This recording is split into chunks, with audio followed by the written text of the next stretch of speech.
नमस्कार स्टूडेंट, आपका स्वागत है आपके अपने इस YouTube channel science class in GK पर। देखो, हम यहाँ पे लैब असिस्टेंट की अगर बात करें यहाँ पे, तो हमारा जो बायोलॉजी का पोर्शन चल रहा था, उस बायोलॉजी के पोर्शन के अंदर ये पादपों में परिवहन का यहाँ पे 4th नंबर वीडियो आज हम यहाँ पे स्टार्ट करने जा रहे हैं। इससे पहले हमने यहाँ पे 3 वीडियो कंप्लीट कर लिए थे। एक बार आप उनको ज़रूर देख ले और उसके बाद में आप ये 4th नंबर वीडियो देखोगे तो एकदम अच्छे से आपको यहाँ पे समझ में आएगा। देखो, अब इस वीडियो के अंदर आपको यहाँ पे हमें पढ़ना है यहाँ पे परासरण के बारे में। किसके बारे में पढ़ना है यहाँ पे? परासरण। अब देखो यहाँ पे परासरण, ये ऑस्मोसिस होता क्या है, पहली बात तो ये समझना है यहाँ पे।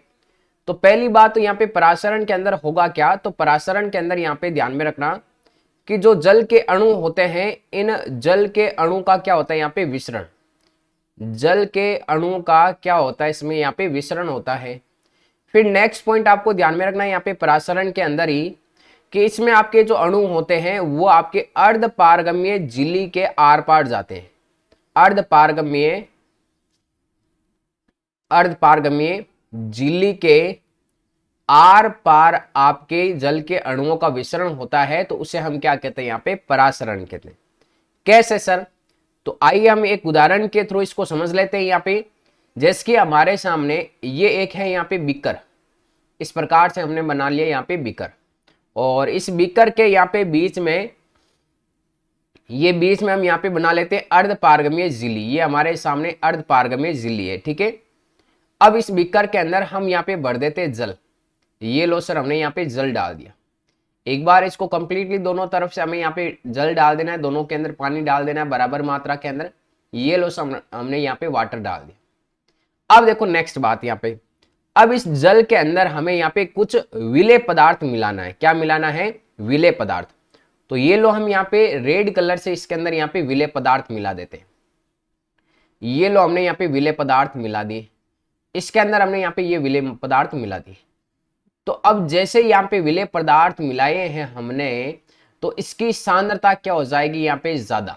इसकी जो कंसंट्रेशन है वो कंसंट्रेशन क्या हो जाएगी यहाँ पे? उच्च हो जाएगी। और इसके अंदर कोई विलेय पदार्थ नहीं है तो इसकी सांद्रता क्या रहेगी यहाँ पे? कम। ठीक है, इसकी सांद्रता क्या रहेगी यहाँ पे? कम रहेगी। क्लियर है ना यहाँ पे? तो इसकी सांद्रता ज्यादा, मतलब हम इसको कहेंगे यहाँ पे, इस विलयन को ध्यान में रखना, अति पराशरी विलयन। इसे हम क्या कहेंगे यहाँ पे? अति पराशरी विलयन। तो अगर आपको कहे अति पराशरी विलयन कौन सा होगा, तो ऐसा विलयन जिसकी परासरण सांद्रता ज्यादा होगी वो आपके अति पराशरी विलयन। तो सर ये दूसरा कौन सा विलयन होगा? तो जो दूसरा विलयन है ये होगा आपके अल्प पराशरी विलयन। कौन सा होगा यहाँ पे? अल्प पराशरी विलयन। तो ये दोनों चीजें आपको ध्यान में रखनी है यहाँ पे। अति पराशरी विलयन क्या होता है और आपके सामने यहाँ पे अल्प पराशरी जो विलयन है ये यहाँ पे क्या होता है। अब क्या होगा इसके अंदर यहाँ पे कि जो यहाँ पे जल के अणु हैं, ये आपके जल के अणु ध्यान में रखना निम्न सांद्रता से कम सांद्रता की तरफ गमन करेंगे। कम सांद्रता से उच्च सांद्रता की तरफ, सॉरी मैंने थोड़ा मिस्टेक बोल देता, कम सांद्रता से आपकी उच्च सांद्रता की तरफ यहाँ पे जल के अणुओं का इस अर्ध पारगम्य झिल्ली के आर पार गमन होगा। उसी को हम क्या कहते हैं यहाँ पे? परासरण कहते हैं। या फिर हम ऐसा भी कह सकते हैं, इसकी जो डायरेक्शन होगी यहाँ पे, वो डायरेक्शन क्या होगी? तो डायरेक्शन ध्यान में रखना यहाँ पे कि जो आपके अल्प पराशरी विलयन है, अल्प पराशरी विलयन से विलायक के जो अणु हैं, जो जल के अणु हैं, वो आपके यहाँ पे अति पराशरी विलयन की तरफ स्थानांतरित होते हैं। तो आपने यहाँ पे अति पराशरी और अल्प पराशरी ये दोनों टर्म्स की भी आपको साथ में समझ में आ गए होंगे, तो एक बार जरूर कमेंट्स कर दे सर अल्प पराशरी और अति पराशरी हमारे समझ में आ गया। देखो, अल्प पराशरी का मतलब सांद्रता कम और अति पराशरी का मतलब सांद्रता ज्यादा। और सांद्रता ज्यादा है मतलब वाटर कम है इसके अंदर यहाँ पे। तो आपके जो जल के अणु हैं वो आपके अल्प पराशरी विलयन से अति पराशरी विलयन की तरफ क्या होता है यहाँ पे? गमन करता है। तो उसे हम क्या कहते हैं यहाँ पे? परासरण कहा जाता है। तो इस परासरण के बारे में आप विशेष तौर से यहाँ पे ध्यान में रखना। अब देखो, हमने ये बीच में यहाँ पे अर्ध पारगम्य झिल्ली लगाई थी। ये हमारे सामने बीच में अर्ध पारगम्य झिल्ली लगाई थी। क्या लगाई थी यहाँ पे? अर्ध पारगम्य झिल्ली। तो अब यहाँ पे इस अर्ध पारगम्य झिल्ली के हम प्रकार पढ़ लेते हैं कि जो हमारे सामने मेम्ब्रेन होती है, जो झिल्ली होती है, वो झिल्ली कितने प्रकार की होती है। तो झिल्ली के प्रकार हम यहाँ पे समझ लेते हैं कि झिल्ली के प्रकार कौन कौन से होते हैं। देखो सबसे पहले हमारे सामने जो फर्स्ट नंबर झिल्ली होती है वो होती है यहाँ पे अपारगम्य झिल्ली। अपारगम्य झिल्ली, देखो चीजों को रटना नहीं है, चीजों को समझोगे तो आसानी से आपको सारी चीजें समझ में आ जाएगी। फिर नेक्स्ट सेकंड नंबर हो जाएगा यहाँ पे अर्धपारगम्य झिल्ली। कौन सी हो जाएगी यहाँ पे? अर्धपारगम्य झिल्ली। फिर हमारे सामने यहाँ पे थर्ड नंबर जो झिल्ली होगी उसका नाम हो जाएगा यहाँ पे पारगम्य झिल्ली। कौन सी हो जाएगी यहाँ पे? पारगम्य झिल्ली। और फिर हमारे सामने फोर्थ नंबर जो झिल्ली हो जाएगी उसका नाम हो जाएगा यहाँ पे चयनात्मक पारगम्य झिल्ली। ये लो आपके सामने चयनात्मक पारगम्य झिल्ली। ये हमारे सामने टोटल 4 प्रकार की झिल्ली होती है।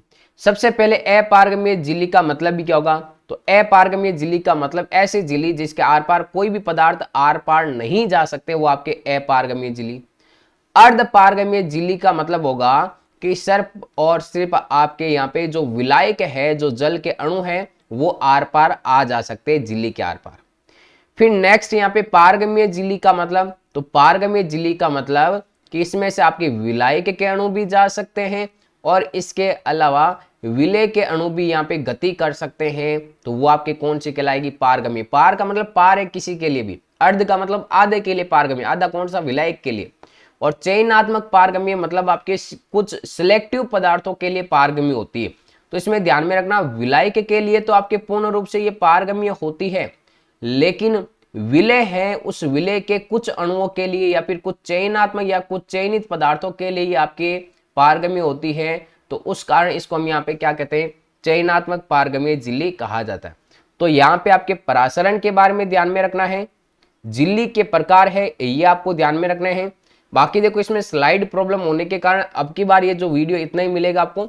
नेक्स्ट वीडियो थोड़ा लेंथी बनाएंगे। मिलते हैं वापस नेक्स्ट वीडियो के अंदर। और ये चीजें समझ में आ गई तो कमेंट्स जरूर करना।